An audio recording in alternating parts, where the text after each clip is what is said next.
Today was another epic day in stock market history. Today, the Federal Reserve cut interest rates to zero and also started a $700 billion quantitative easing program. The result? The largest decline ever in Nasdaq history.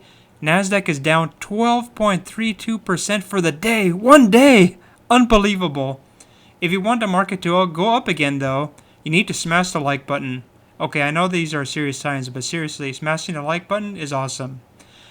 All of the gains from 2020 have been wiped out for all of the indexes. In fact, other than the Dow, all of the gains from 2009 have been wiped out too. The Dow is down 32% for the year. The Dow is now at 20,188. So what is happening right now? Basically, there is a total chaos in the market as people sell their stocks due to the latest news about the national health emergency. Large institutions are likely getting margin calls, and there just isn't anything positive going on right now. The VIX closed at 76, which is near its record highs. The VIX is the fear index. As you can tell, people are pretty scared. At the same time, there is a great time for those who have been sitting in cash or shorting the market. I actually made a small swing trade that was profitable today, and I'm pretty proud of that. I have the distinction of making some money on the worst day in Nasdaq's history. So can I get an applause? At the same time, I think that a lot of retail buyers have been foolishly thinking they can buy on the dip, but they haven't been rewarded this time around.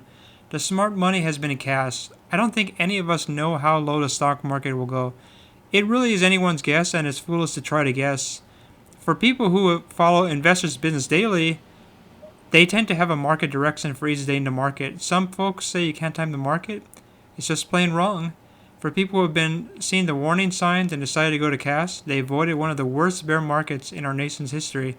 Some people think, well, eventually my stocks or investments will come back. That's true. Even I agree that things will eventually rise again. But the big issue is when. People might be waiting a long time for things to get back to where they were.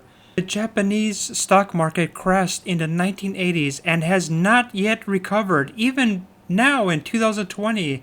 That's a long time to wait for your money to get back. That's one reason why it's very important to actually sell. When you see the sell signals, you just have to get out. I know that it seems frustrating at times because this could happen quite often actually in a bull market. And it's frustrating to sell and then come back. But when you do it and you follow these kinds of strategies and you have a bear market, you really definitely feel happy with it. You're not in the market at the time. So what should you do during this time period of financial distress? I have a very easy answer. It's invest in yourself. Learn new skills. Focus on the stock market on the sidelines. Start watching which stocks are handling the stock market decline the best in this time period when so many things are going down. There will be better days in the stock market one day, but that day is not today.